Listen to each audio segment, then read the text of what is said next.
Welcome to Naturally Bay Area's Quick Bites, where we are here to discuss today the importance and the value of farm workers. We're going to do that with an amazing guest, Erik Nicholson. Erik is the founder and head of Pandion Strategy.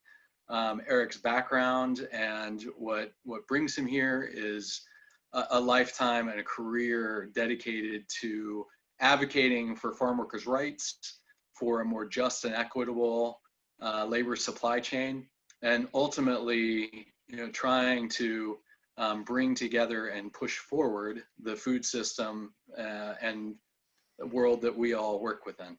And so I want to welcome Erik. I also want to let everybody know that today we're setting this up a little differently. This is an opportunity for all of us to have a conversation. Not just to have a one-to-many presentation, but really to hear and understand some of the points that are affecting the community, and at the same time, to be able to have a conversation and get some of your questions answered, because I believe personally that this is one of the least talked about elements of our entire business that we all work within. It's a human element. It's a fact that I think we need to really wrap our heads, hearts, and arms around so that we can help to create some change. And here on the call, there are a number of people that have the ability to really help make that happen by their influence and also by the work that they're doing with brands of their own and with brands that they're working with. So with that, Erik, I want to turn this over to you and then turn this over to the entire group to ask questions and to be able to hear from you as to, I think, some of the true issues that are facing the community. Thanks. Thanks, Pete, and thank you everybody for being here. So my name is Erik Nicholson. I've had the honor of working with essential women and men that are employed in agriculture for the last 30 years. For about the last 15, in part of my duties with my former employer at the United Farmworkers, I was charged with developing models that would improve the working conditions of farm workers that were not predicated on collective bargaining. And that was quite a journey. And one of the reasons for that is we recognize the profit centers increasingly were not at the farm gate, but further downstream in the supply chain. So as we were being successful in implementing changes with specific farms where they're paying a living wage, providing medical benefits, many times the economics were undermining those employers because there were others that were not doing so that frankly were getting the purchase orders. So what I want to share with you is a little bit of that journey, but told through a strawberry, and then kind of open it up for a conversation about why I believe this is deeply relevant in terms of today's business in the supply chain. So if we were together, I would be asking all of you to grab a strawberry in your hands if you just join me virtually, but don't eat it. Because I want to talk to you about the strawberry and how the strawberry got here. In the United States, we are dependent upon immigrant labor to do the work that no one in the United States is willing to do. Not a coincidence, that is a policy decision that was made decades ago. And so if you look at the regulatory framework that protects farm work, you'll find that in over 30 states, if when you are picking the strawberry you got injured, you're on your own. There is no workers' compensation coverage to offset your medical expenses. If you want to stand up and take a break after picking these strawberries for 4 or 5 hours, there's more than 30 states, and Oregon was recently one of them, that do not require or legally guarantee the right to paid breaks. So an employer can legally work you 8, 10, 12 hours and only provide a half-hour lunch. If the harvest is coming in thick and they really need to get the fruit out of the field, you can be obliged to work 12, 14, 16 hours, frequently what happens in the dairy industry, and no overtime. And the list goes on and on. So when we look at kind of the economic offering that agriculture provides to workers in this country, for the most part, people say, no thanks, I'm going to pass. And so then as a policy, we have depended, frankly, on the economic desperation of people in other countries to come to the United States and do the work we're not willing to do. So to give you a sense, right now, the economic differential between a day's wage in Mexico and the United States is 8 to 1. when my ancestors immigrated from Northern Europe is 2 to 1. And if you just want to think about that, I'm in Eastern Washington, about 4 hours from the Canadian border. Imagine that you're underwater in your mortgage, you have inadequate medical insurance for your kids, the schools are horrible, you want to put them in private school, and you can look to the north up in Canada, and you can make 8 times more a day than what you can in your current job. However, the Canadians are sick of us coming up illegally across the border and have erected a wall. However, there's a recruiter that comes into the Tri-Cities where I live and says, you know what? You may pay me $5,000. I'll smuggle you in a boat around Vancouver Island and I'll get you in there. Is the ethical thing to stay at home and do nothing to support your family? Or is the ethical thing to get in that boat, risk your life, and go for it? And unfortunately, for so many people in the developing world, that is the question, that is the choice that we're putting in front of them. And in the US context, a multi-billion-dollar industry is predicated on that desperation and people making those heart-wrenching decisions to the degree to which you can talk about a decision. Now, that's kind of the ethical case. Why should you care about the conditions under which the strawberry was harvested? Well, I can tell you, if the worker, when she was out there harvesting the strawberry, happened to see that the strawberry was in close proximity to deer poop, which we know is a cause of E. coli, under current conditions, she's going to pick it because that's what she has been instructed to do. So this clamshell that I have could very well now be contaminated with E. coli, even though this is organic, because she is not rewarded, much less informed about the dangers of picking a strawberry that's in close proximity to a source of E. coli. I took a reporter from the New York Times magazine, a Sunday magazine, out to the cherries here, a cherry orchard earlier this year. As we were watching workers harvest the cherries, she needed to go to the bathroom. And there were these dual porta potties right by the side of the road. She looks at me and says, do you think it's all right if I go to the bathroom? It's like, go for it, right? So she goes into the women's side, and as a course of action, any place that when I'm always on a work site, I always go to the bathroom because it says a lot about the conditions and the care with which people are being taken care of or not. And when I look in the men's side, there's no toilet paper. Not only is there no toilet paper, but the sink that workers were using, and this was in May, in the height of the COVID-19 outbreak, and Carol, to your point, where I am in the Tri-Cities, I'm in the 3rd most important agriculture producing county in the state. 1, 3, and 4 for months were the leaders by almost like in the west coast of that country in terms of the COVID-19 outbreak. No workers were wearing masks, by the way, that we were watching. So she comes out of the bathroom and I said, you got to see this, right? I open the door, she looks in and she goes, you know what? There's no toilet paper in my bathroom either. Now, it's just for the grace of God that she did not report in her article in the New York Sunday Times that those cherries were going to Zirkle Fruit, whose brand is Rainier, who is marketed by every major retailer in the United States, and saying, hey, those fresh cherries you're buying, which by the way have no kill step, were harvested by people that had no access to toilet paper and no ability to wash their hands. Oh, by the way. So when I talk about there's the morality and the ethics of why we should stand for farm workers, there's also an issue of brand integrity that is front and center. It is way too easy for people like me, and there's a multitude of organizations that have become increasingly adept at going on site and documenting the litany of things that are not happening. And the degree to which brands are expecting somehow either that legal compliance with the discriminatory and inadequate laws in the United States, and we can talk about other countries that have done this internationally, are going to protect. We can't even ensure toilet paper in the bathrooms in the United States. Not to mention things like food safety, not to mention animal abuse, the list goes on and on. On the flip side, what's really hitting home right now is an increasing number of people, they don't want to do this work, right? The farm worker, the domestic farm worker population in the United States is aging out. So when I go to meet with farm workers, one of the things I really appreciate is increasingly, I feel like the youngest guy in the room, because the newer generation is like, we're out. We do not want to do the work our parents have done later, right? And then for many farmers, especially where I am here in Eastern Washington, farming is no longer fun. And with the retail consolidation, downward price pressure, farmers increasingly cannot give their farms away for others to farm. So we're looking at kind of two things that are coming together in a synergistic perfect storm: the multiple risks of on brand integrity and the lack of the continuity of supply.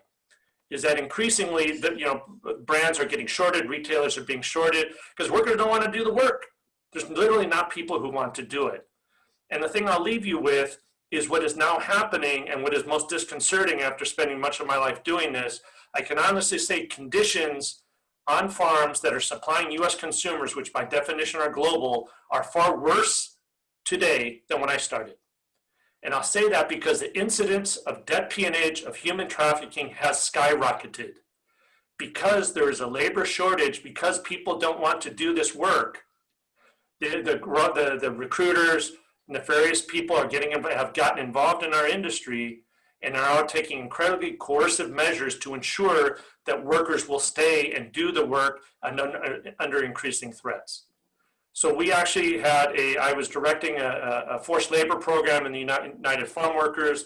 We thought that our biggest challenge was going to be to find cases. After 6 months, we had to shut it down.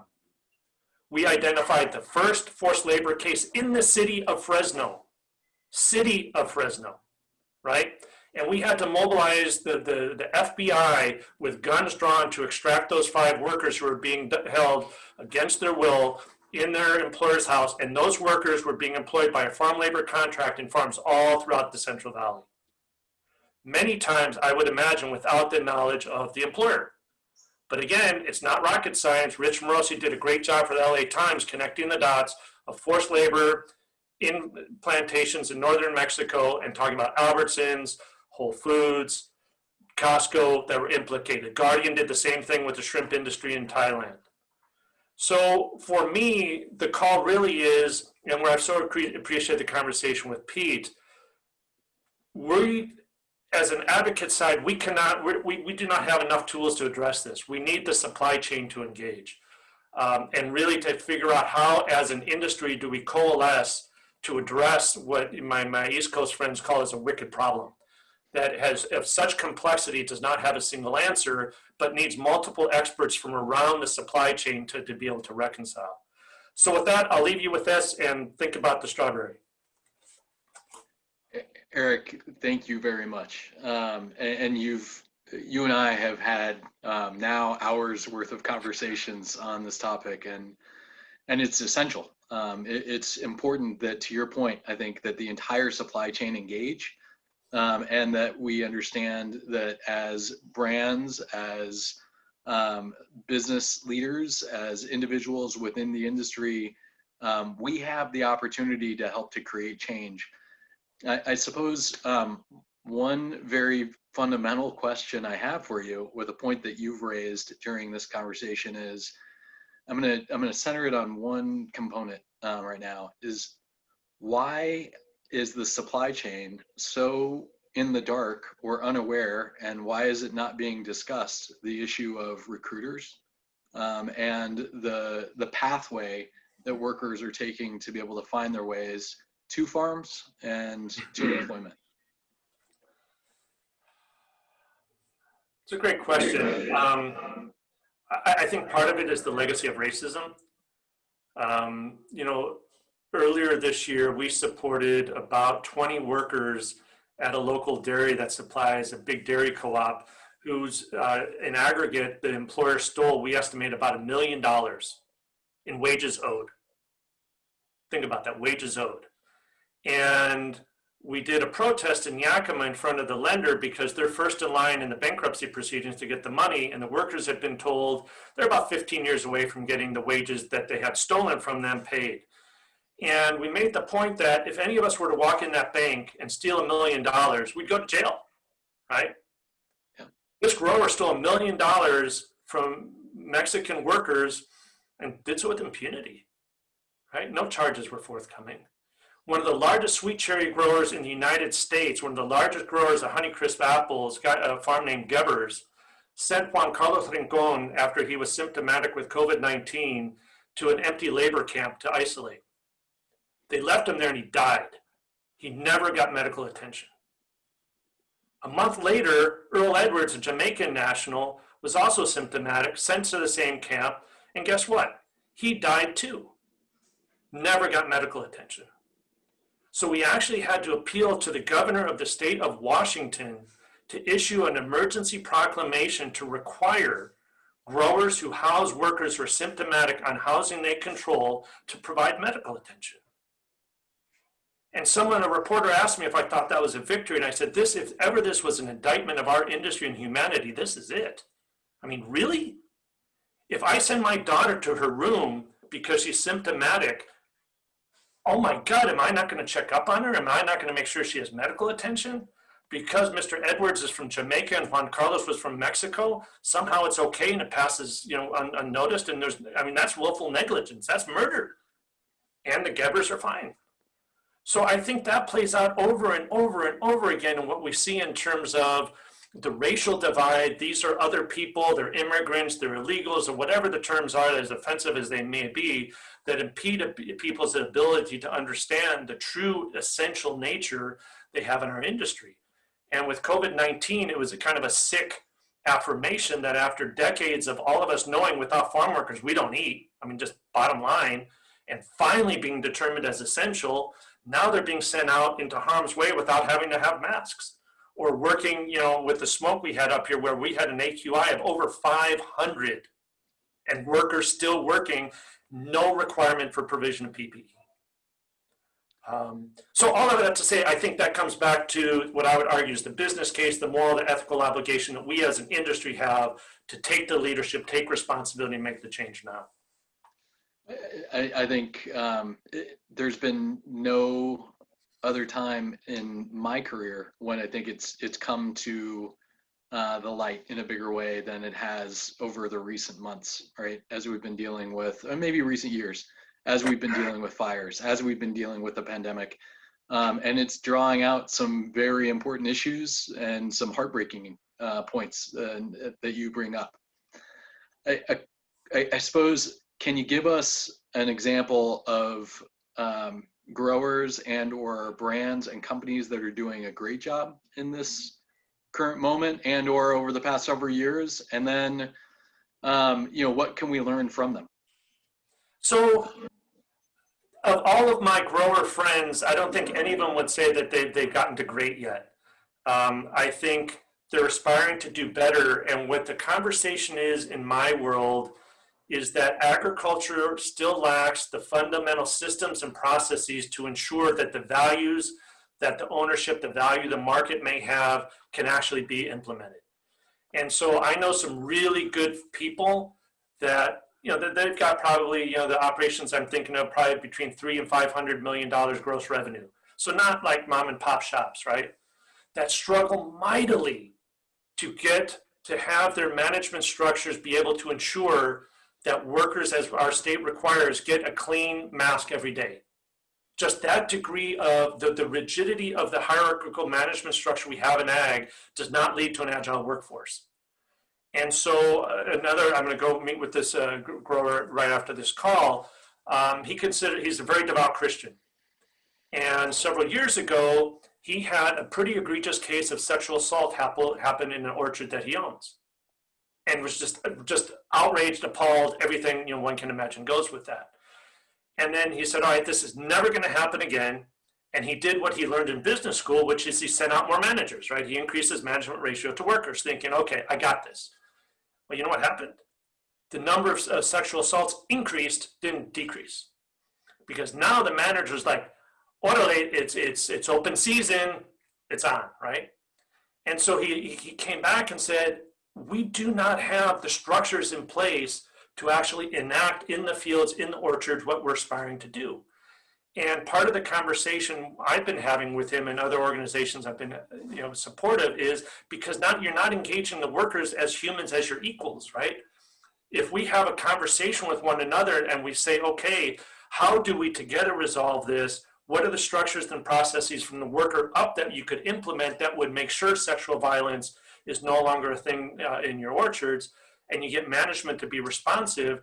That's the sweet spot, right?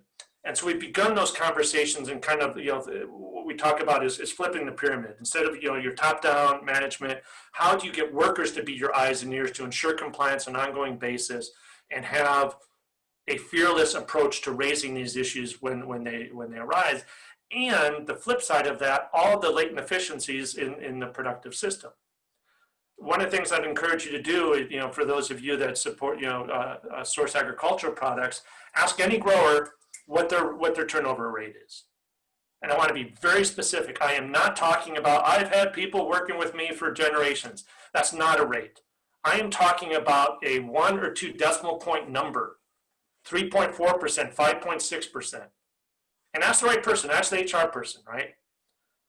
In my 30-year career, there's one grower and only one grower who can do that with accuracy.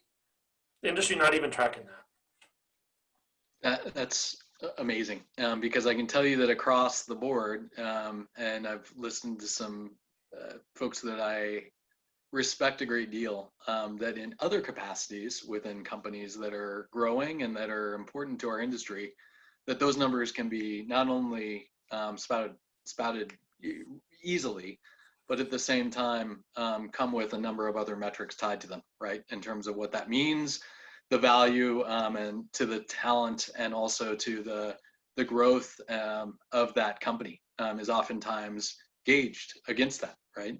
And what it means to their longevity. You've had some success, Erik, and a program that you helped to create and lead. And I think it's important for us to draw some inspiration from, but also learn from what we can do to help to continue to grow the impact that it has. The Equitable Food Initiative. Can you talk about that in the context of what models we should be considering and how we can think about this as an industry? And also, again, as brand owners, as industry leaders, to think about ways in which we can continue to engage with that, or ways that we can make that an even more successful program. Sure. So, for years, kind of the MO of my organization, of what we call the farm worker movement, was the boycott, right? That was the transformative piece that was able to get growers to change their behavior. And probably in the last 10, 15 years, maybe more, it's really been, kind of the informed consumer who wants guidance as to what they should buy, right? They're not really interested in being told not what to buy, but they want to feel good about their purchases.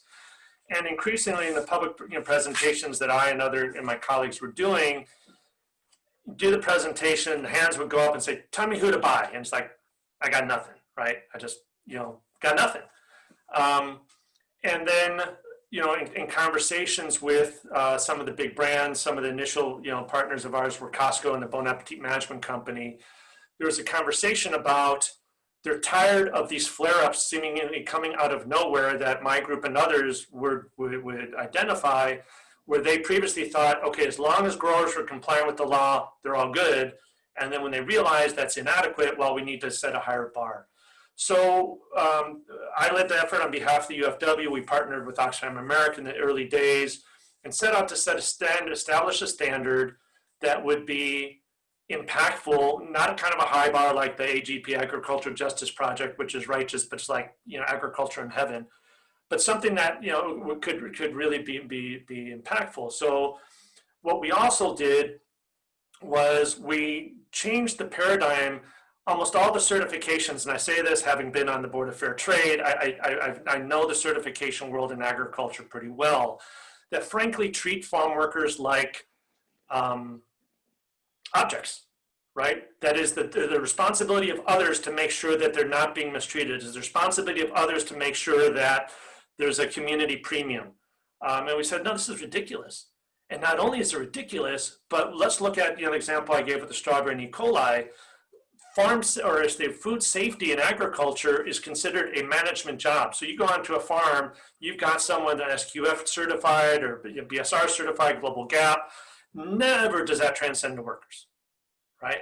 Well, what happens if we made workers the eyes and ears of food safety, right? And the back office, yes, supportive, but instead of having one person in the office, you've got 600 people day in and day out doing your food safety compliance, right? So we started to change the paradigm in the FI And so the standard we developed is both labor, food safety, and then a lighter touch on environmental stewardship, but really predicated on putting workers forward in terms of the eyes and ears. And then what flowed from that was, or is, a training component that we originally started with workers. And I remember vividly being in a strawberry field, talking to some workers, and good trade unionists say, well, management's got to figure out their own thing. We're going to train you on food safety. And there was an uprising with the workers. And they're like, you are setting us up to get fired. Because to my point, right now, the culture, the way strawberries are harvested is you clear the row. And if you leave any ripe fruits just sitting on the plants, you will be reprimanded. You will be humiliated and you'll be reprimanded. So if we're now instructing people, hey, don't pick the strawberries in close proximity to deer poop or other contaminants, and management doesn't get it, all we're doing is setting that worker up for a very ugly experience. So what we then decided to do is, learning from other industries, we developed what we call leadership teams. And so we brought together representatives from every aspect of the productive process. So that's the grower or his or her representative. It's the field supervisors, the troqueros, the chequeador, the pesticide applicator, the irrigator, the truck driver. Everybody is around a common table, but we also know it's just not kumbaya when you bring these people together. We do 40 hours of training on the clock.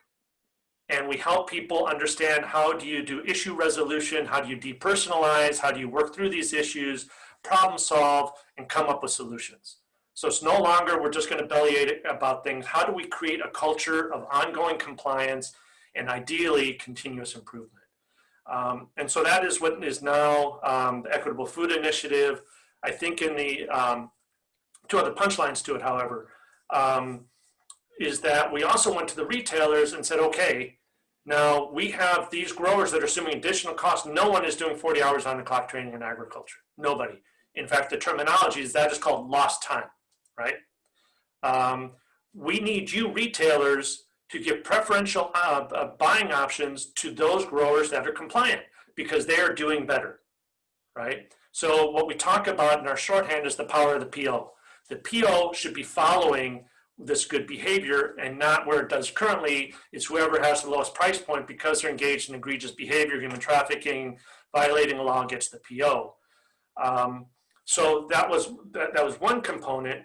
And then the other component, with so much of the margin no longer accruing at the farm level, we said, you retailer who's getting the lion's share of the consumer's dollar, you need to compensate workers on EFI farms more because they are assuming greater responsibility in creating a product that is more valuable. It is safer, it is more justly produced.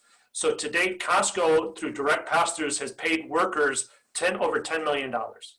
In direct pass-through, it shows up on the worker's pay stub as an EFI premium, and it's still a work in progress, permeating the culture of the buyers, literally the people who issue the POs. That's a challenge, but getting the POs to line up with where we're trying to do in values is really kind of our current focal point. I like it. And I think one of the things I want to actually open up to others who have questions. I want the opportunity for the group here to think about ways and any questions either Erik you may have for the group or the group has for you around what else can we do? How could we improve the Equitable Food Initiative? What are some areas that you believe are in need of being supported within it? And additionally, what are some areas that we as an organization can, as Naturally Bay Area, as the food industry, continue to champion, and what can we do? What do you think is kind of step one in terms of what we can accomplish? And then let's open it up. This means everybody that's here in the session, I want to make sure this is open to all, but ask away. This is an opportunity to, I think, gain some perspective that we don't often have available to us, and with an expert in the space. And so, let's go from there. Yeah, please. And I got plenty of questions too, by the way. So we're not gonna stay silent on this whole thing. Erik, this is Carol. So I was interested in Um, sorry, that's a bit echoey. The Equitable Food Initiative, is that going to expand to be kind of a certification the way organic is or fair trade, so that motivated consumers can start demanding that in their when they're purchasing? Because we've all seen organic has really taken off because the consumers, well, education and information, and the consumers are demanding it. Because I'd say, I'm utterly stunned by what you're saying here. And I've been living and working in Sonoma County for 22 years, right? So I probably have more knowledge of farm workers than many people. And I just feel like, wow, we need to get this information out so that people can do the right thing with their purchasing power. It's a great question. I'm chuckling internally, Carol, because we started as a certification. And it just shows that I think for those of us involved in agriculture, none of us came to the table like, Yahoo, let's create a certification. Yahoo, let's bring another audit out to the farm, right? And from my perspective, social certifications, food safety certifications are so easily gained. I mean, how many people have been poisoned and killed after Primus Labs issues a 90+ degree, it was, what was it, Jensen, the cantaloupe company out in Colorado, they had just gotten to like a 90% passing grade from Primus on their food safety inspection, and then they had a listeria outbreak that killed a bunch of people, right? Or I can just cite chapter and verse of how these social audits, because there's such at best case scenario, a moment in time, are inadequate in ensuring that what I hope we aspire to do is actually in place. And so that's where fascinating and kind of in the focal point of the work of the EFI, it very much went from, yeah, we got a certification, but we're really about culture change, right? And kind of our shorthand in the EFI is so many other certs out there about checking the box. You pull your binder, the global gap people are coming, you pull your binder out, right? I've got my SOPs, I can show that I'm paying minimum wage, and then the auditor leaves, you put the binder away, workers never have any idea what happened, and off you go. The challenge we've had, quite frankly, is the retail uptake. Is that right now there's only 3 retailers that have been willing to actually pay for what the EFI is offering. Costco is the major one. Food Buy is part of the Compass Group, although that, with food service kind of tanking that one, we're just fingers crossed holds on. And then Whole Foods was initially in pre-acquisition with Matt Rogers' leadership, and then post-acquisition, we're watching. And then, what we hear from others is, and the major ones, great program, onwards, and we're not going to pay for it, right? Which doesn't really address, the issues that we need to, right? So that's the challenge. I want to build on that, and actually there's a question that came up in the chat, but I think you're hitting on a really important point, Erik, and something that we've talked about, which is, we like to say as an industry that, people want to, and there are studies and all sorts of things that pop out with numbers that say consumers want to buy on their values, right? And I want to be able to shop and spend my dollars with companies that represent the values and the issues that are important to me, such as this one, right? But if the consumer never has the ability to actually make that purchase, knowing of what is actually involved, right? And especially this key point right here, then how do we do that? How do we truly support, if you're saying there are 0 great growers right now, maybe good ones, but not great ones, then how do we do that? And it seems to start up the chain a bit.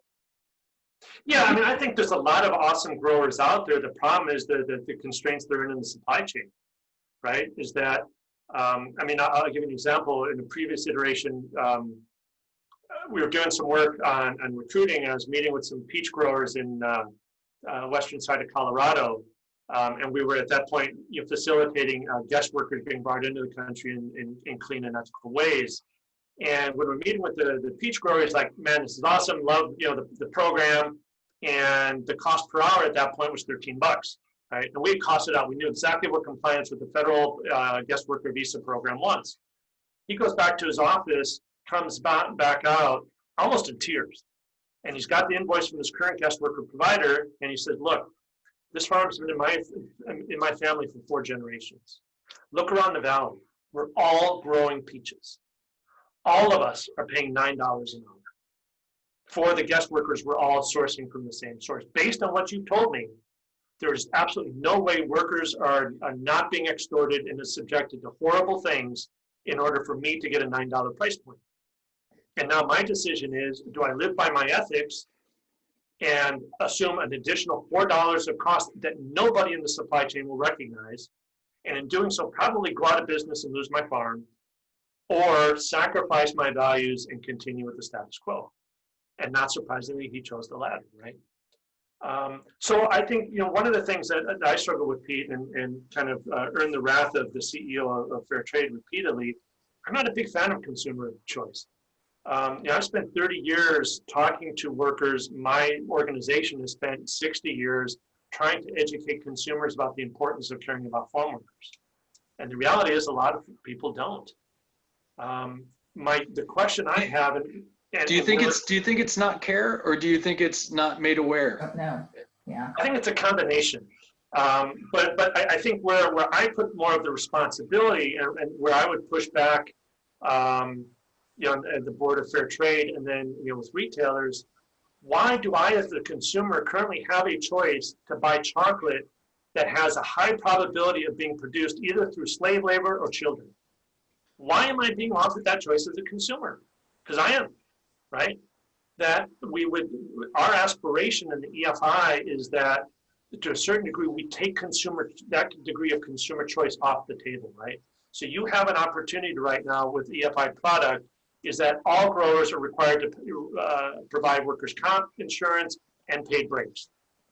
And then the other offering you have at the retail side, and there's those who aren't, right? That shouldn't be a consumer choice. And so that's the challenge that we've got in terms of, I think, the yin and yang of the B2B or B2C approach. And then the amount of resources engaged or required to build a brand and develop the consumer pull that you need. I think that's important. We've got a couple more questions coming up in chat, and I want to open it up to everybody, letting you know, please feel free to, you can turn off mute, and this is open opportunity for everybody to ask questions.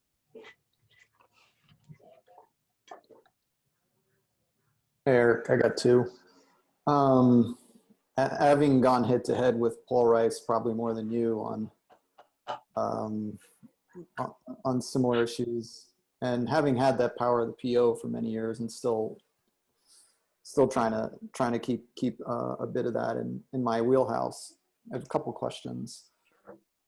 What do you think about legislation to modernize and strengthen farm worker protection, as well as other supply chain oversight, particularly OSHA? Because it's not just the farm workers, but you look at meat plants, and I think at this point, Leah Douglas from Ag Insider has reported over 50,000 COVID cases in big industrial meat plants. And then, I'm not sure how much you want to go into this, but do you want to give some context in terms of the racism inherent in the lack of protections for farm worker and supply chain workers as a legacy of plantation slavery and Jim Crow and New Deal era protections that overlooked industries that were predominantly people of color to this day?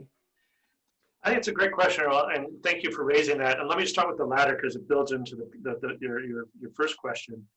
So in the 1930s, when most of the modern labor legislation was being passed, I'm thinking of the National Labor Relations Act, which provided a vehicle for most industries to unionize, a kind of a legal framework. I'm talking about the Fair Labor Standards Act, which enshrined overtime, paid breaks, lunch breaks for workers, and other such labor legislation. There was an open conversation as part of the congressional record that the white senators of the time did not want the primarily African-American sharecroppers and farm workers to have the ability to successfully unionize. To Errol's point, very much a legacy of the Jim Crow era and undermining your reconstruction efforts. So as a result of that, and when I talk to the Latinx community about why I'm such an ardent supporter of Black Lives Matter, because if Black lives had mattered in the 1930s, our industry would be in a dramatically different place today than where it was, or where it is now, right? We would have had, the ability to unionize without ideally getting murdered or beaten up, and we'd have overtime, we'd have all of these things that everybody else takes for granted, right? That then leads to, in the community where I am, Tri-Cities, Ernesto Zambrano was an apple picker. And one day when he was harvesting apples, he fell off a ladder, badly injured his back, was no longer able to go to work, got shorted in the workers' comp system, was never able to be made whole or healthy again, and was unable to work. He was the primary breadwinner for his family. Spun into a deep depression and started wandering the streets of the city of Pasco. He saw a police car drive by in about noon one day, and out of anger picked up some rocks and threw them at the police car. He had no more rocks in his hand. Police car stops. Ernesto's walking away, his back to the police officer. Police officer gets out, pulls his gun, executes Ernesto, shooting him in the back in the middle of the day in the street with impunity. So for us, if Black lives had mattered, Ernesto would still be here today. And where that then transitions into, I think absolutely we've got to modernize the protections. Where we are right now is, again, I can't believe we're having to do this, is advocate. I've got a client I'm working with to actually require the provision of PPE when the AQI goes over 151, right? I mean, how growers can think they can employ people out in the open air when you have 400, 500, 600 AQI with no PPE, to me is criminal. The second challenge we have, however, is enforcement. Because a frequent saying we have in agriculture, the law in the books are not the laws in the fields. Witness, we can't even get the growers, some growers to provide toilet paper, right? So there's that whole enforcement aspect, which again, I think for me, I'm a firm believer, especially being in organized labor for 30 years of, Einstein's definition of insanity of doing the same thing over and over again, expecting a different outcome, right? We got to mix it up. We need much more active engagement from downstream in the supply chain. And, you all demanding visibility into the farms, right? Literally into the farms as to what's going on. When you walk the farms, do workers look you in the eyes, or do they just keep their heads down and don't say a word to you? Go into the porta potties, right? Because someone will do that, and someone will make the linkage between this farm is supplying this company, and then that's in the media, that's into the shareholders, and then you've got a whole scandal that could have been avoided, not to mention have you engage people downstream or upstream in your supply chain, all the latent efficiencies you could be capturing. These aren't easy conversations, right? And these aren't easy topics. And this is something that I think we need to be talking more about.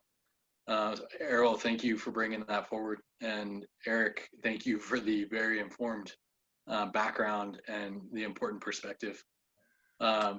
This is work that's going on daily, right? Out at the farms, out in the field. And, I think what can everybody here on the call do? What are some steps that we can take? What would you recommend, for those who are not involved with legislation on a daily, those that might not have access to the farms on the daily, but ways in which we can get involved and actually help to make some change from where we're at today? I'd say a couple of things. I would say one, if you're not actively sourcing from farms, talk to people who are. And what I find so enriching in my current position is the ability to kind of flow. Yesterday I was talking to some major retailers. I'm going to go meet with a grower tonight. I'm going to go meet with workers tomorrow. It takes the community. It's going to take the supply chain to figure this one out, right? And so learn more about what these different efforts are, be it the EFI or, or we got to have drinks about Paul, fair trade, and what the shortcomings, what the challenges are, what are the tools that people really need, to make a change, and have the conversations. I think that's the most important thing. Is one of the things I so appreciate about Pete that is too rare, I would say, in our industry. We're really bad about talking across silos. And my side of the table is just as bad at it, right? But we've got to be talking to one another from the perspective, in my opinion, of mutual understanding. And I differentiate. I'm not here to convince you guys. Everyone's got their own opinion. I respect that. We all have our own versions of the truth, right? I think the critical part is the degree to which we can understand where each other's coming from, and rather fighting over a slice of the pie, we make the pie bigger to figure out where are the opportunities for real value creation, right? Which is both mitigating the risks, but what I find so exciting, and especially when I talk to workers, they so much want the affirmation, the recognition, the dignity that's inherent with farm work, right? I'll just share with you very quickly, during my time with Fair Trade, I was asked to convene a meeting of coffee workers employed on Fair Trade estates on large plantations. So we brought workers together from all across the Americas to a town in Brazil and had this amazing conversation. And it was heart-wrenching because we're simply asking them, what do you aspire, what are your aspirations, right? And the first point of engagement was, aspirations? I have no dignity as a human. I am so ignorant, I'm so undereducated, I only pick coffee out of desperation. And they said, my family makes fun of me and looks down upon me because of the work I do. And what happened was this magical moment where I have never seen so many tears in the room, myself included, as people are like, wait a minute, without you, without me, there is no coffee industry, right? And so this kind of horizontal kind of support emerged, and people know we are valuable, we do have meaning. And then the next day we started talking about, so if we were to able to offer some support that transcended where you work, what would you want, right? And I'm the good trade unionist, like $15 an hour, full medical, you know, all that. They set a bar that was so far higher. They said, our goal is for our children to be proud of the work we do and not ashamed of who we are. And I can tell you, as godparents of Mexican nationals, of children of farm workers in the United States, that dynamic is no different here. And I think that is the opportunity we have as an industry to coalesce. We brought the CEO of Costco down to a farm outside of Santa Maria, where he spent 2 hours being schooled by farm workers about food safety. They were telling him what they knew that far exceeded any knowledge he had about food safety. And I can tell you that has changed him, and it has been transformative for those workers, because they went home and said, I got to talk to the CEO of the second largest retailer in the world and tell him what's up, right? So don't underestimate your presence, your stories, who you are, and the impact it can have. Absolutely. I have a quick question. Oh, sorry. Go for it. Well, I just, I know we're running out of time, but I'm curious, Erik, where you think wine grape growers fall on this spectrum.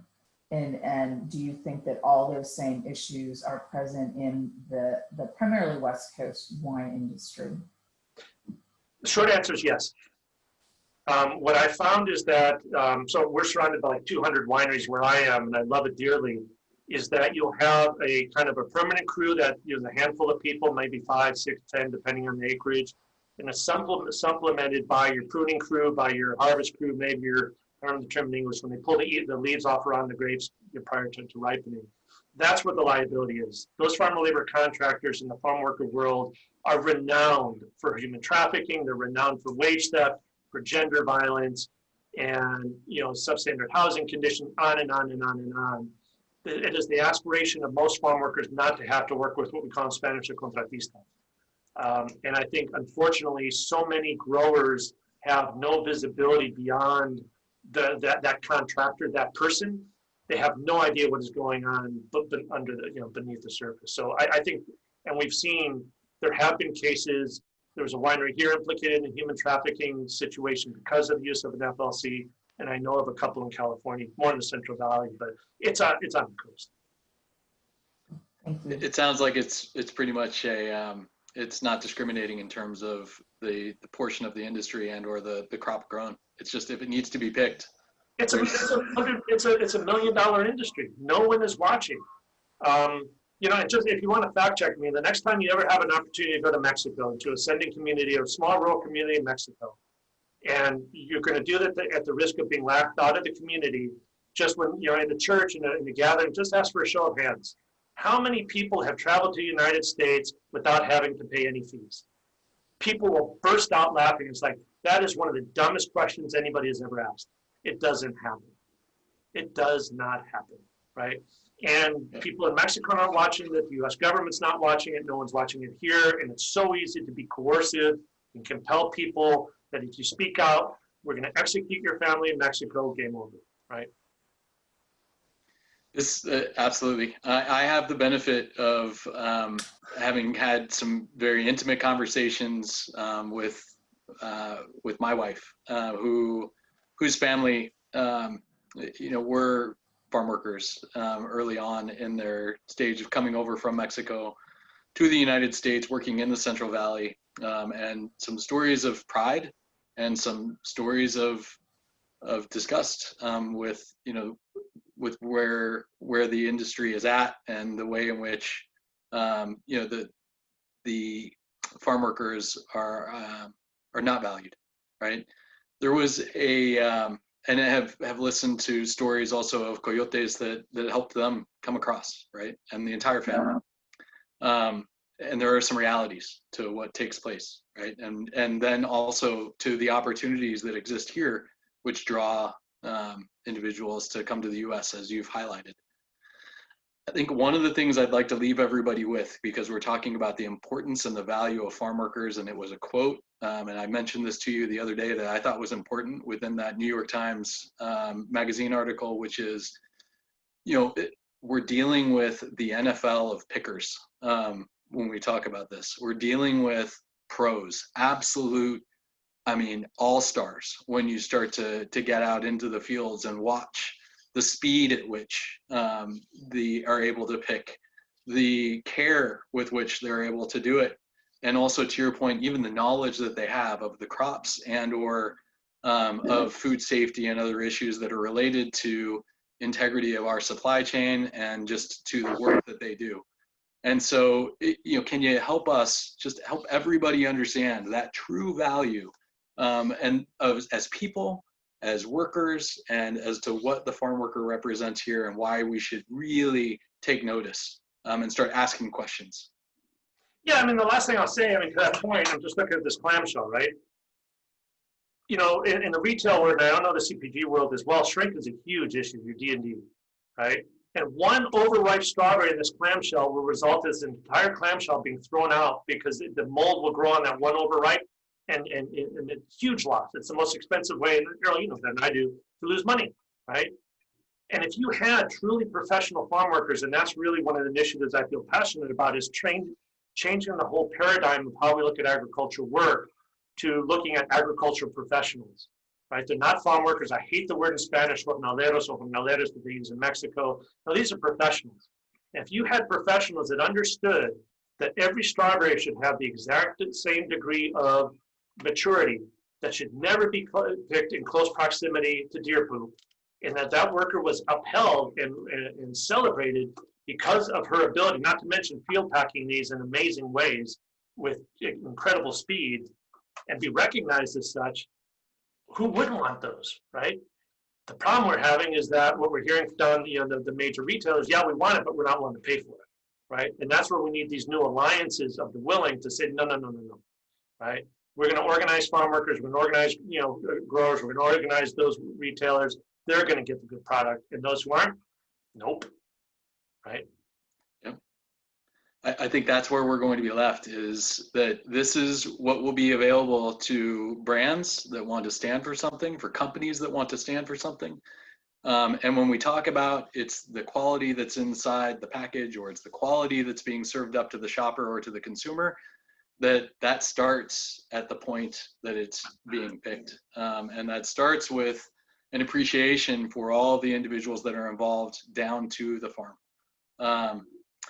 Erik, I want to thank you for your time. I want to thank you for the insight that you shared, and I want to thank everybody for attending. And I just ask everybody to please take this knowledge and help spread the word. I think that a lot of what we can do as a group, as an organization, is to be able to help to create that coalition of the willing and to help to educate and inspire and just to become more knowledgeable. So thank you very much. Thank you. That's the strawberries or the company that sold them is one of the founding members of the EFI, so I have got no problem eating this. Right on. All right. Thank you, everybody, for attending. Thank you, Erik. And until next week, thanks again.